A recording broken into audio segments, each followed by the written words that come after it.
Tiniyak ng pamahalaan na mananatili sa 45 pesos per kilo ang maximum retail price ng imported na bigas. At live mula sa Marikina, may unang balita si EJ Gomez. EJ?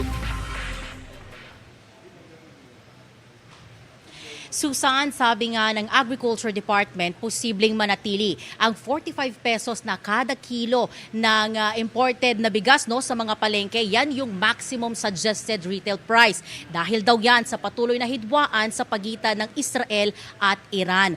Okay daw yan para dun sa mga nakausap nating kapuso, pero mas mabuti rin daw kung ang presyo mas ibababa pa. Kasabay ng patuloy na tensyon sa pagitan ng Israel at Iran na una nang nagresulta ng pagtaas ng presyo ng langis sa world market na posibleng sundan pa ng iba pang paggalaw sa presyo ng mga pangunahing bilihin, tiniyak ng pamahalaan na mananatili ang 45 pesos na MSRP o maximum suggested retail price sa kada kilo ng imported na bigas sa bansa.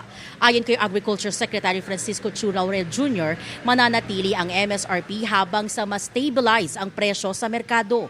Sa ngayon, ibinibenta ang Rice for All o 5% broken rice sa mga kadiwa outlets sa 43 pesos kada kilo. Ang 25% na broken rice nasa 35 pesos kada kilo, habang ang kada kilo ng 100% broken mabibili sa 33 pesos.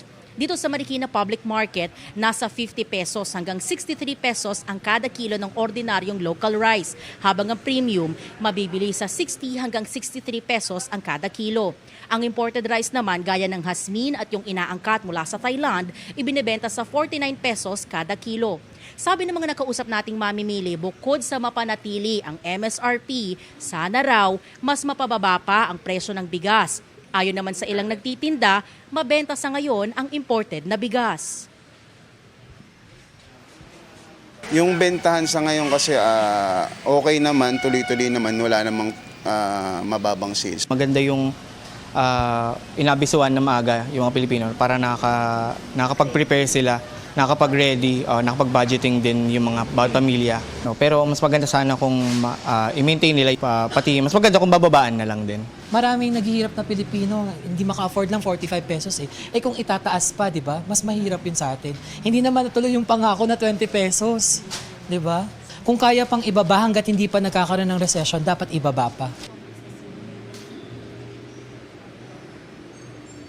Susan, sabi pa ng mga nakausap nating rice vendor, dumidiskarte na lang daw yung ilang mamimili para magkasya yung kanilang budget sa bigas at makatipid. May ilan na bibili raw ng murang bigas tapos hahaluan na lang ng tig-1, 2 kilo ng mas mamahaling bigas para masiguro na okay pa rin yung quality ng isasaing nilang bigas o sinaing para sa kanilang pamilya.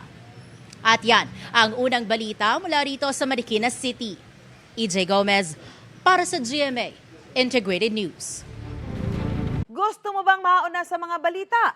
Mag-subscribe na sa GMA Integrated News sa YouTube at tumutok sa unang balita.